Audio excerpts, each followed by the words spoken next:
turns into gold. If this is your first time joining us, welcome. It's my first time too. My name is Aisha. I'm a co-founder in La Finca, the farm, and we're the ones bringing you these videos right now. This is a new thing for us, so bear with us. It's going to be a really interesting ride.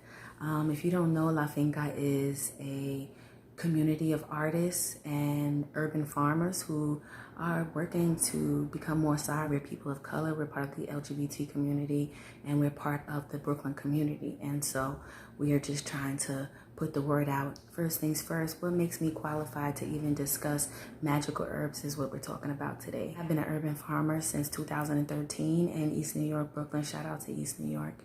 It's been a wonderful experience. Being a Black farmer is something that my spirit already knew.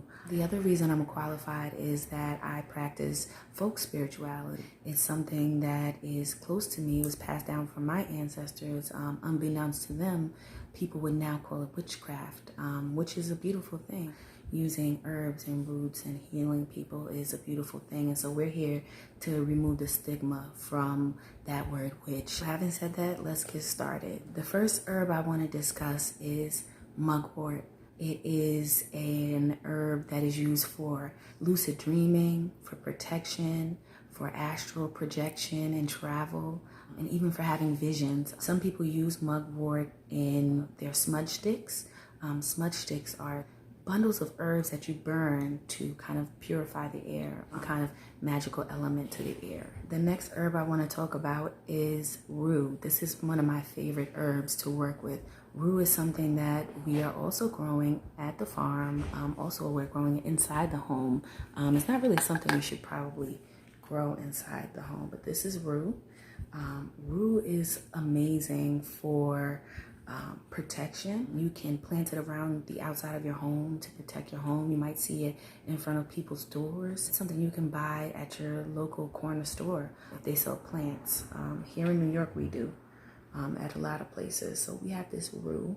She's a little yellow because she didn't get as much rain and water as the people did outside.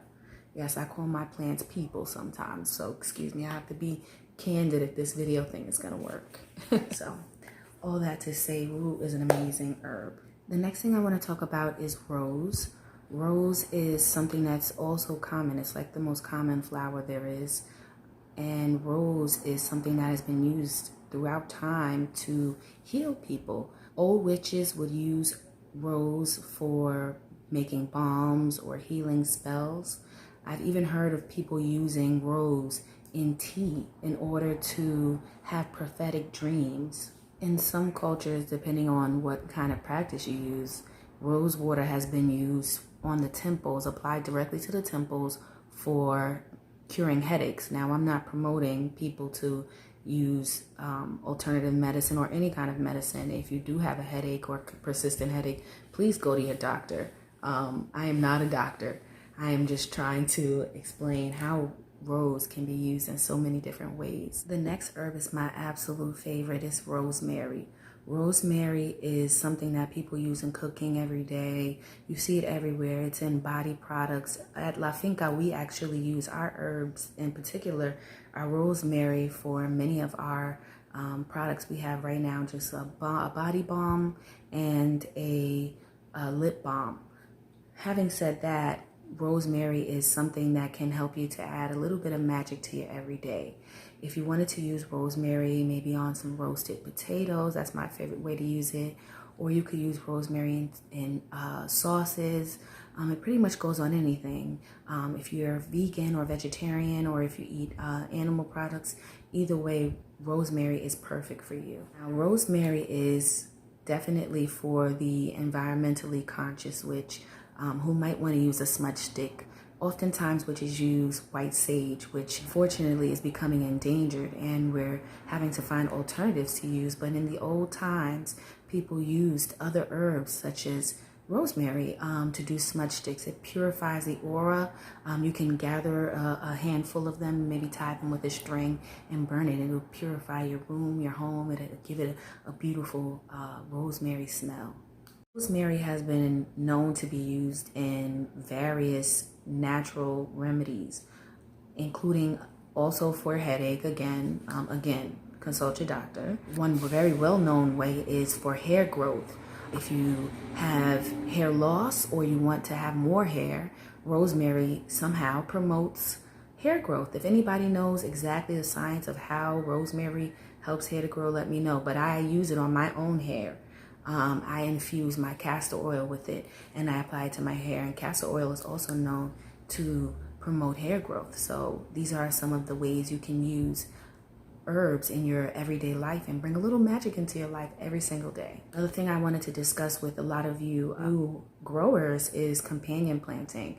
So if you did want to grow your own rosemary, it's good to know that rosemary grows very well next to beans and carrots and things of that nature. And so if you're planning on planting things, you want them to have the optimal environment. So that's another way that you can improve your growth. The next herb is another herb that we grow at La Finca, the farm in Brooklyn, New York. It's called bay leaf. Bay leaf is an amazing, powerful herb. It is used for protection. It's used for job and money magic. But my favorite thing to use it for is for wishes. So you can use bay leaf in these ways, and bay leaf is delicious in cooking in a culinary way. So if you're a kitchen witch and you're about crafting things in the kitchen, bay leaf is a good one to use on a regular basis. I won't eat a soup that doesn't have bay leaf in it. It's just like a must-have. All the plants that we listed today we use on a regular basis, whether that be at home, cooking, or in our value-added products that we have here at the farm. We continue to sell items to try to buy land and gain independence and sovereignty. We want to reclaim what was taken from us. And so here we are using this platform to bring you more information about what it really means to be connected to the land, to be a steward of the land. I hope all of you join us, support us, follow us on IG, donate to us. All the information will be at the end of this video. I am so excited to have this journey with you guys, and I hope that you continue to follow us and watch our videos, support, like, get to know us, come and visit us. Peace.